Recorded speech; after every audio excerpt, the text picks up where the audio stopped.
Dude, would you ever give your credit card to a stranger? Why the fuck would I do that? Well, I mean, what's wrong? What's the worst that could happen? Dude, why would I give my credit card or debit card to a stranger? He'll steal all my money, he'll take whatever I have in my bank account, and I'm on. That's the dumbest thing to do. It's a security thing. It's supposed to be with us.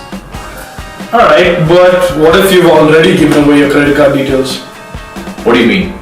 Have you ever bought anything online or an e-commerce site? I have. A ticket to a concert? I have. Did you put your credit card details in? Whoa, is that how scary online is? So today we're going to talk about being safe online. Or how to be safe online, how to encrypt yourself online. And just a little disclaimer, this isn't, there's two ways to protect yourself. Whether online, offline, whatever. You want to protect your house, you build a wall or you buy a gun. Correct? This version is building a wall. But we're not telling you to buy a gun. Yeah, don't buy a gun. Just build a wall, it'll be all good. First thing to worry about, mobile app permissions. So, when you download a mobile app, there's no reason to give it a whole bunch of permissions. You download a messaging app, don't give it location permissions. You download a game, don't give it messaging permissions. I mean, there's no reason for Need for Speed 2 to be able to message your friends. Moreover, how important is a password? Very important, but most of us have dumb passwords. Do not put your girlfriend's name, your father's name, your mother's name, your date of birth, all those idiotic details don't put in a password. Create a strong password. So there are many ways to create a strong password. I mean, instead, have weird string, weird characters, put some hash, some caps, like if it's a word starting with M, let the letter M be as a capital letter. Make your passwords very long. Don't use a common phrase. Also, don't ever use your password. If you have a Facebook account, a Google account, a Microsoft account, use different passwords for all three accounts. And lastly, use a password manager. Your random string of words will be something like monkey, dragon, baseball, princess. 4 extremely common password words and a computer will guess it. So you'll pick something memorable. Do not do that. That is one of the biggest reasons you should use password managers. One of the ones I use is 1Password. Another thing to worry about is how websites are using your information. So if you go onto Google or any website really, I'm not singling out Google, all websites keep track of who you are and your IP address, which is kind of your signal. Everyone knows that it's you when your IP address shows up. It's tracked on all these sites. So the best way to stop this is to download a VPN that scrambles your network ID and to use the Onion router as your network instead of a normal network. These two things, you would have no idea. This really scrambles your IP address, so people can't track you. It's really that simple. A VPN and Tor. Just Google it. Emailing.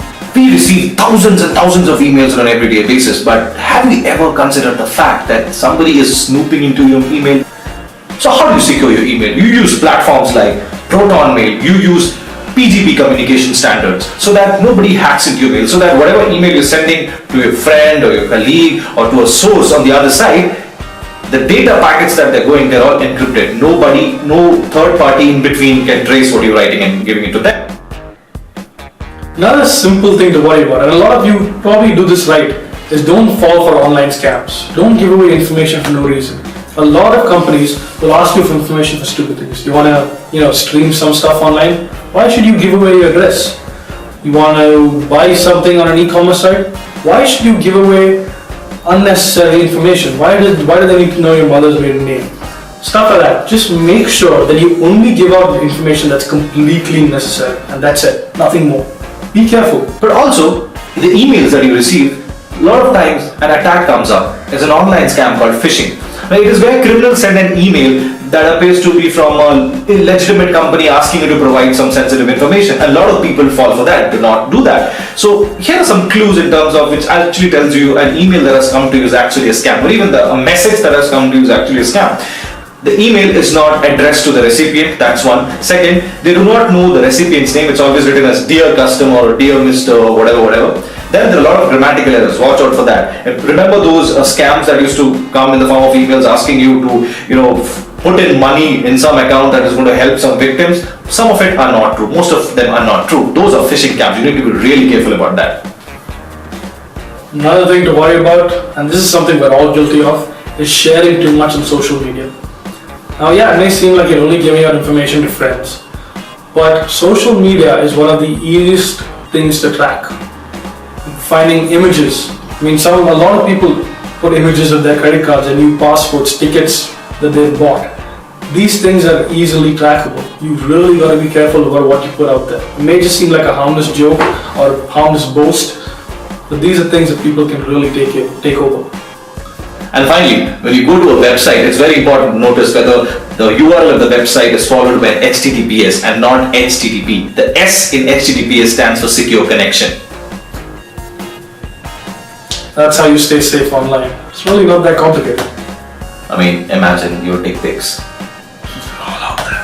They're all out there. All your dick pics are out there. So be careful next time.